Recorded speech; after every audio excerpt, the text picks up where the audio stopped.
Welcome everyone back to Pommy and Oz. Hope we're all doing really well. We're here at Friday. It's weekend day, so that is really exciting for us. If you are new around here, make sure you hit that like, hit that subscribe button. It does really help the channel out, and we are ploughing our way through subs, so I can't thank you enough for that. And what we're doing today is something a little bit different, but before that, we are doing a giveaway, Guernsey of your choice from any sport. That will be drawn on the 4th of March, so make sure you remember that's going to be a members-only stream on the 4th of March. So make sure you do that. We'll have something special planned for the live stream, so make sure you get involved. And what we're doing is a little bit of something different. I'm going to the 24th of February practice game between Carlton and Collingwood, and I thought what would be good is I'm going to give you 5 things that I'm looking for both sides, and I think it's going to be important. I'm a Carlton fan. I know a lot of you are Collingwood fans, so I thought it'd be quite fun. But the first thing I'm going to be looking for is spread. Now, I think this is the perfect game for both sides, to be honest. We saw Collingwood when they lost, that real high spread and quick ball away from the contest did get them knocked out of finals, albeit very closely. I think that when you look at Carlton really need to work on that ability to get spread. Particularly when we played Collingwood, we found that their spread killed us. Elliott, Dacos, we had no answer. They really were strong. Elliott particularly coming from that high half forward, and then also side bottom was everywhere. Now, for me with the spread, what I'm looking for, particularly from a Carlton sense, is we know we're very combative in that contest, and we are very good. And you would argue, I think even most Collingwood fans would argue, Carlton are far superior in the clutches. Where Carlton fall off is definitely being able to get the ball away and get it into open field, and play football. And that is something that I'm going to be really keeping a close eye on. Carlton in particular have made a lot of signings on the back of that. They've gone wing. So I am really looking forward to witnessing that, seeing what they've worked. Can they spread that from the contest quickly with purpose as well? That is something. Collingwood, Tom Mitchell is a big thing that I think is an absolute key acquisition for them. Now, a lot of people talk about the bollocks that Tom Mitchell doesn't hurt you. Collingwood were one of the victims of not believing Tom Mitchell. It's not so much what Tom Mitchell does with the ball, it's who he gives it to. And I think when I look at Collingwood, what I'm excited about is Carlton are going to have a guy that is a professor at getting the ball out. He's very tricky. Carlton, traditionally, when they've played him, have struggled against Tom Mitchell as well. He's a very wily customer, and he's very good at intercepting lines. Now, when you look at how Carlton play, particularly around the ball, which is their strength, and that's what a key cornerstone of their game plan, they move it in triangles via the handball, and that is where Tom Mitchell is incredible at intercepting them little handball chains as well. And it's something that not really is talked about, but you look at him, he's one of the best in the world at probably trying to anticipate where that handball goes.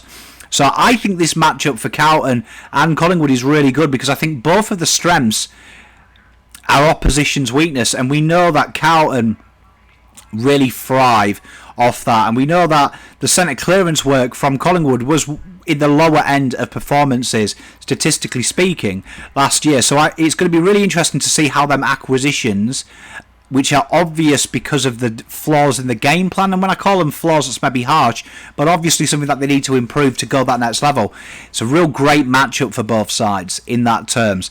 Carlton looking to spread, and Collingwood looking to get the ball to be able to spread more times, because when Collingwood spread, they are dangerous. Another key cornerstone of this is, we talked about the wings at Collingwood, it's Carlton's ability to defend transition. That is something that I'm going to be really keeping a close eye on, and something that I'd imagine Collingwood have refined. If anything, I would say that there's a lot being talked about what Collingwood can't do. I think McRae is smart, and he will have only added layers. So it's something that I'm really excited about, because I expect big things from both of these clubs next year. I know a lot of people have got Collingwood sliding. I don't. Now, this is a real interesting one for me. Why I think the Collingwood-Carlton game plan is so incredible, and so incredible now, more poignant, is partly because of the game plans and the contrasting styles. So Carlton, as we know last year, were one of the biggest users of the football. So Carlton this time last year, they were the second most possession using side in the competition. Now Collingwood, they were slightly down on that. They were, well, when you say slightly down, quite a few down. They were the 5th least using side.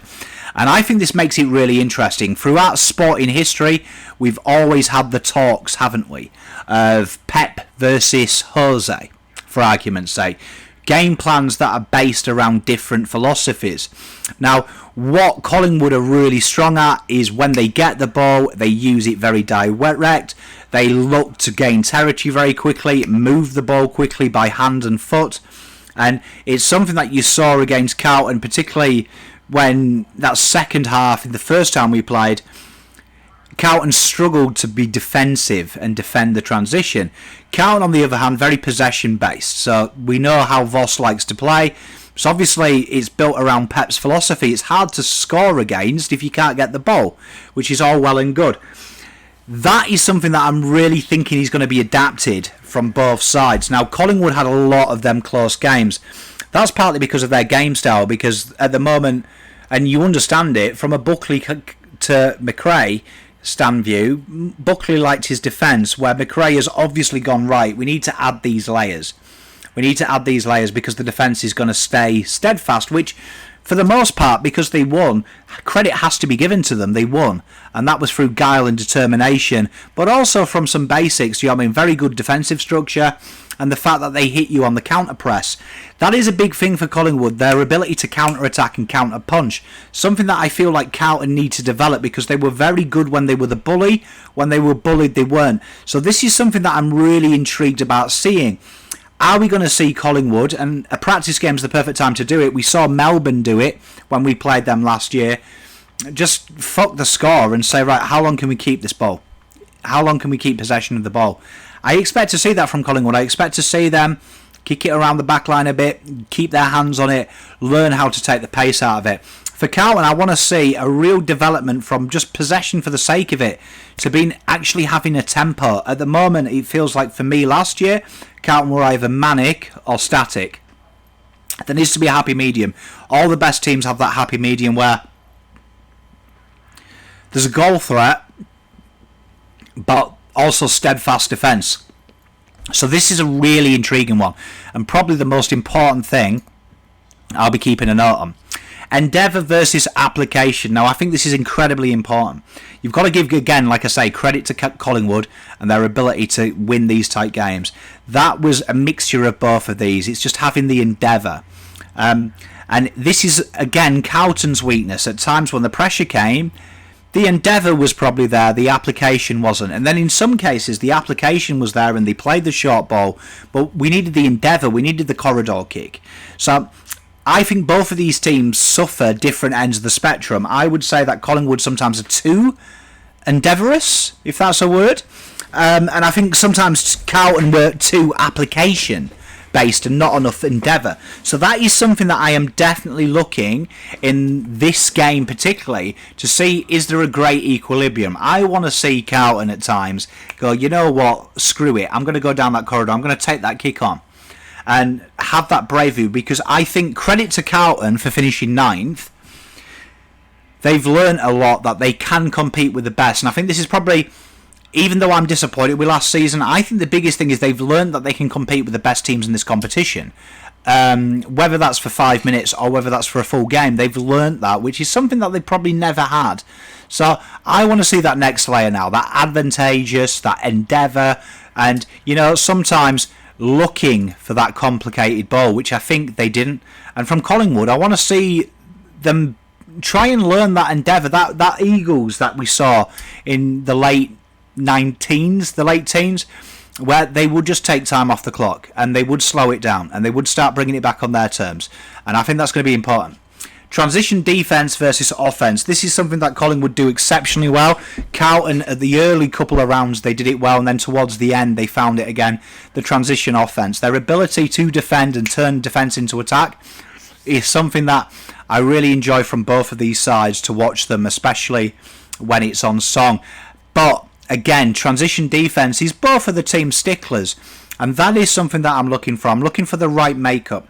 Now Collingwood have a proper forward line. I think that makes their transition offence even better. I think McStay working really hard, and although a lot of people have taken the piss out of McStay, credit to him, he works incredibly hard for his team, and his ability to bring the smalls in and around him, which he has at Brisbane, is only going to pay them well. So that will really make their transition offence better with them early balls in, which Colin would like to do.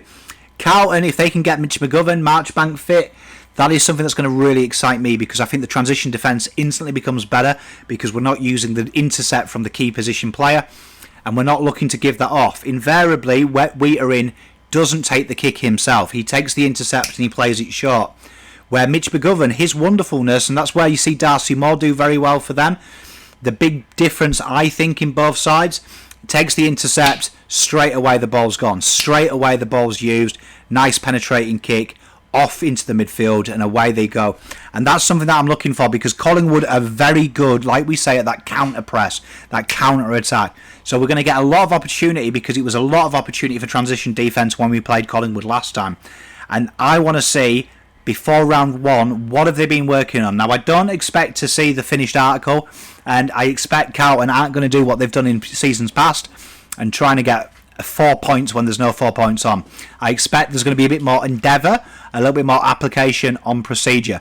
But I want to see them steps in place. That's something that I want to see from both sides, because I think both sides have got the capability, in my opinion, to be the number 1 and 2 transition defence and transition offence teams in the comp. I think they've both got incredible tools.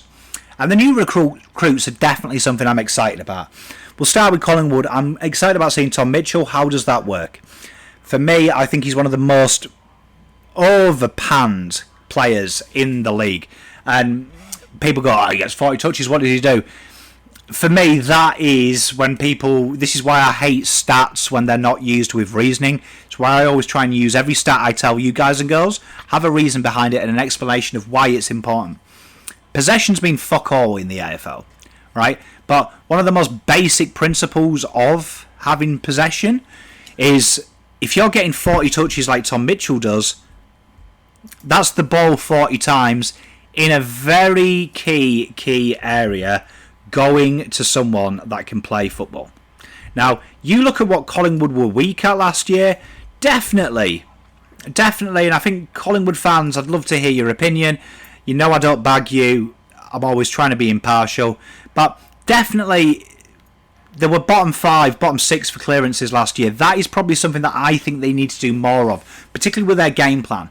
Tom Mitchell is incredible at that. Incredible. That is his expertise. And that is something that I am really, really looking forward to this year, in seeing what they do. Because I think, for me, my mindset is if Collingwood get better, Carlton get better, that's a good competition. And when you look at his disposal efficiency, it's his kicking that's put. The thing is, though, when you watch Tom Mitchell play football, he handballs far more than he kicks. So he's always looking for that short pass. And I think when you've got Dacos, who makes that dissecting run through the corridor, often from the wing, Nick Dacos is going to be playing, Taylor Adams is going to be playing. Do you know what I mean? They're going to have a lot of mids that run through there that are a bit direct. We even see DeGoey, and that is where I think it'll look really good. Mitchell gets the pill out, hits up, DeGoey on the run, bulldozers through. That's something that I'm looking forward to. The Frampton, bit of height down the back. Can they do a Jordan Roughhead? Can they do a Jared Roughhead with him and make him a better footballer?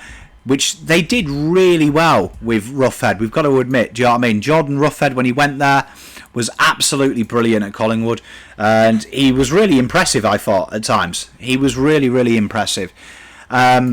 They've lost him. Can they do that with Frampton? Maybe one that's missed. I'm not too sure. I think there's still a lot to do. I think Roughhead was a better footballer than Frampton. It's going to be an interesting one for me.